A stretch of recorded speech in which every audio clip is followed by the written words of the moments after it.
मालेगाव तालुक्यातील माळमाथ्यावरील लहानसे खेडे म्हणून नाळे गावाची ओळख आहे.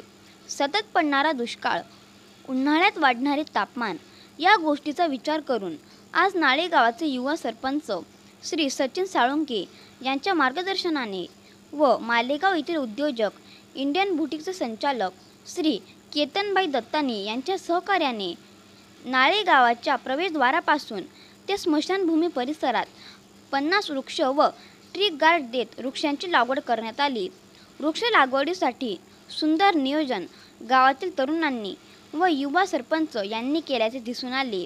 सर्वप्रथम आलेल्या प्रमुख पाहुण्यांचे जिल्हा परिषद प्राथमिक शाळेच्या चिमुकल्या मुला-मुलींनी टाळ्यांच्या गजरात स्वागत केले व आलेल्या पाहुण्यांनी भव्य उभारण्यात आलेल्या श्रीराम मंदिरात जाऊन दर्शन घेतले. त्यानंतर शाल व पुष्पगुच्छ देऊन सरपंच सचिन साळुंखे व युवा तरुणांनी स्वागत केले. या कार्यक्रमाचे प्रास्ताविक व सूत्रसंचालन जिल्हा परिषद प्राथमिक शाळेचे शिक्षक शेलकर सर यांनी केले.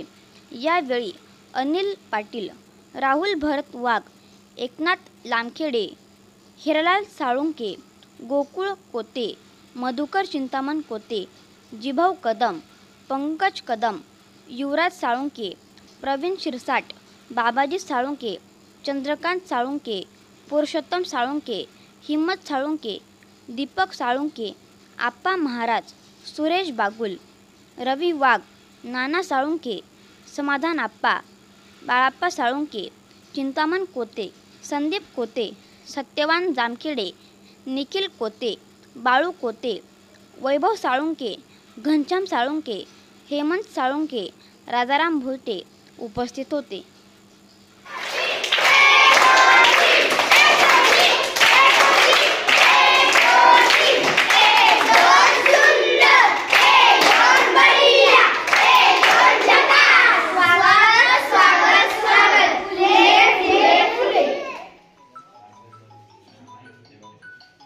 हॅलो हॅलो, हा आलो रे मास्टर.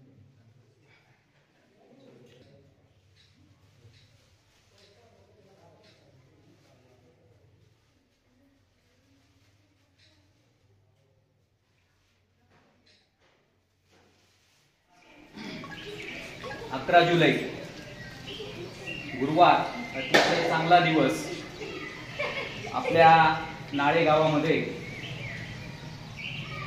वृक्षारोपण हा एक चांगला संकल्प सचिन नवने यांच्या मनात आलं, मनोदय, आणि त्यांनी इंडियन बुटीकचे जे सर्व आहे, तुम्ही इंडियन बुटीकला जातात ना सर्वजण, कोण कोण जात?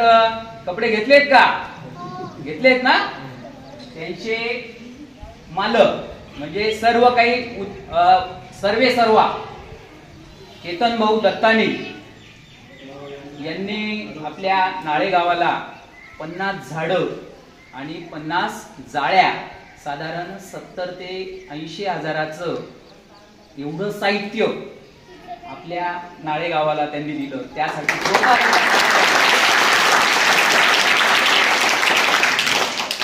वृक्षारोपण संत तुकाराम महाराज, जगद्गुरु संत तुकाराम महाराज म्हणतात, वृक्षवल्ली आम्हा सोयेल वनचरे, पक्षी ही सुस्वरे आळवती. आणि त्या उक्तीप्रमाणे आज आपल्याला या गावामध्ये एक छोटंसं गाव आहे, भवन, सगळं कष्टकरी समाज आहे आणि सगळी शेतकऱ्यांची मुलं आहेत.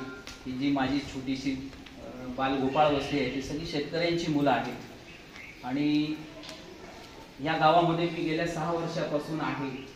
तर जसं सांगितलं त्या पद्धतीने मुलं करतात.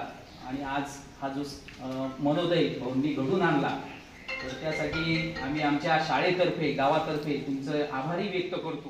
केतन भाऊ दत्तानी यांचा मी थोडासा अल्प परिचय करून देतो. सर्वांना सर्वश्रुत असेल, मालेगावातलं नव्हे, उत्तर महाराष्ट्रातलं एक मोठं असं भव्य दिव्य शोरूम. जळगाव पासून इकडे, नाशिक पासून, नगर पासून लोक कपडे घ्यायला इकडे येतात. आणि असं एक छोटंसं एक शोरूम त्यांनी सुरू केलं कॅम्प रोडला. आणि त्यांच्या शाखा हळूहळू 1, 2, 3 आज सगळीकडे त्यांचा विस्तार वाढला आहे. तर त्यांनी कपडेच म्हणजे कपडे विक्रीच नाही तर त्यांनी माणसंही तितकीच जोडलेली आहेत. आज त्यांची इंडियन कॉलनी एक सुद्धा ती म्हणजे त्यांच्या ज्या दुकानामध्ये जे लोक काम करतात, लोकांना सेवा देतात, त्यांच्यासाठी सुद्धा त्यांनी एक कॉलनी बांधून दिलेली आहे असं मी ऐकिवात आहे. तर असे हे केतन भाऊ दत्तानी यांचं नाळ्यावर खास विशेष प्रेम आहे. मागील वर्षी जो आपल्याकडे हरिनाम सप्ताह झाला, त्या हरिनाम सप्ताहासाठी सुद्धा भाऊंनी आपल्याला बॅनर सोशल मीडियावर जाहिरात.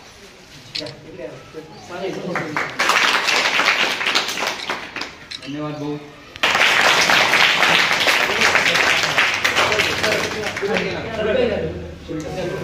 हा एक 5,000. पण मला या सचिन मोदयांना एक फार चांगला वस्तू आवडली. सरपंच जाताना मिळतं त्यांचं काय राहतं, त्यांना काय ते रोड रस्त्याचं कॉन्ट्रॅक्ट घ्यायचं, काय करायचं.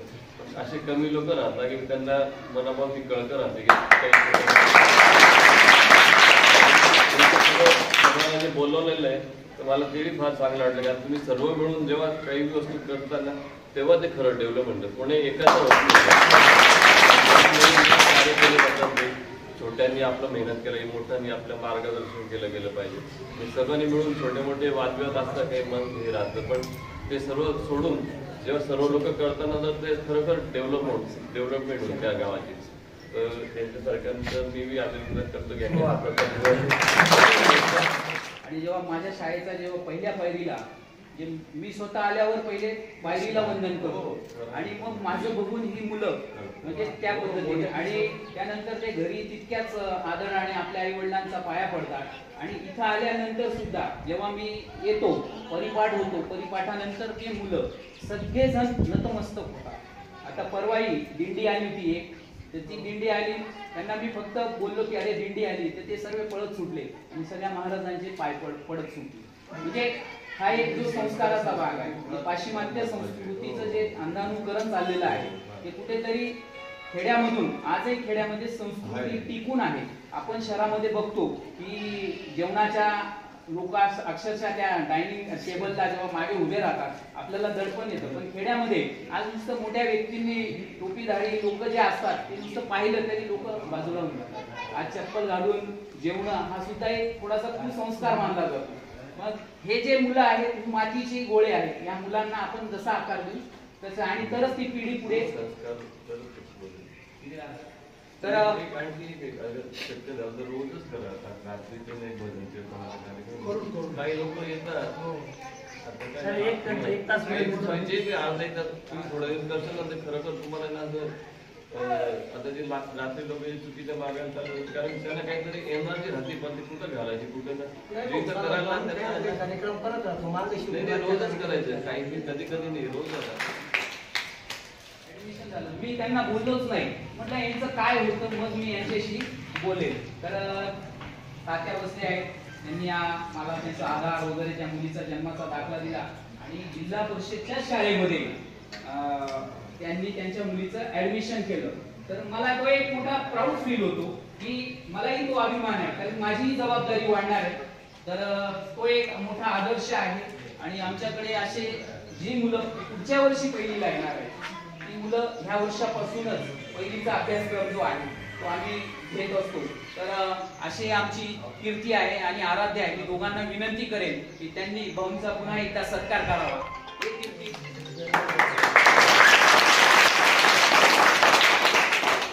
मागच्या वर्षी अखंड हरिनाम सप्ताहाची सुरुवात झाली. भाऊ आमच्या गावात गेल्या 39 वर्षापासून अखंड हरिनाम सप्ताह असतो.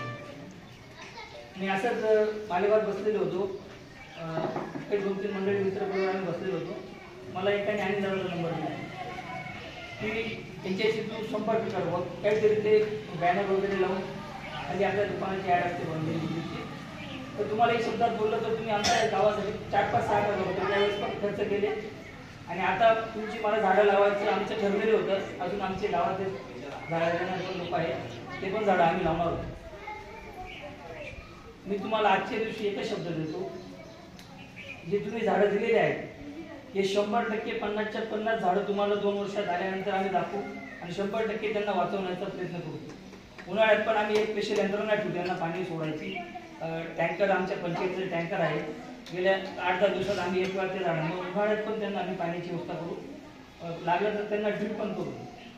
आणि भाऊ तुम्हाला एक सांगतो, सरांनी सांगितलं की माझी मुलगी जिल्हा परिषदच्या शाळेत आहे.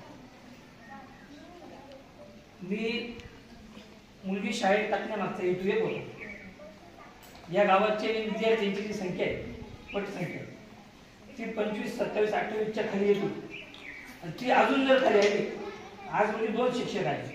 शासनाच्या नियमानुसार आमच्या गावाचा एक शिक्षक 2-3 मुलं जर कमी झाले असते तर एक शिक्षक कमी होणार होता आणि सर्व लोड एका शिक्षकावर होणार होता आणि शाळेची सगळे बिघडणार होते. ह्या गोरगरिबांच्या मुलांचं शिक्षणाचं बेहाल होऊ नये किंवा एक शिक्षक कमी होऊ नये त्यासाठी मुलीचं ॲडमिशन किंवा आमचे असे 2-4 मित्र आहेत त्यांना सांगितलं की तुम्ही इंग्लिश मिडियमच्या नादी लागू नका, 1 ते 4 पर्यंत आपण इथे शिकू, नंतर आपण 5वी नंतर बघू बाबा. आपल्याबरोबर दुसऱ्यांच्या पण मुलांचं शिक्षण होईल, तोच आपला खरा मेन हेतू होता की इथे शिकवण्याचा. तुम्हाला आजचे शब्द देतो, तुम्ही जे दिलेले आहे झाडं ते आम्ही 100% वाचू. पुन्हा एकदा आमच्या गावाच्या वतीने तुमचे खूप खूप आभार. आम्ही मदत मागू, थोडी मदत आम्हाला करत चालायची मागची करतो. English school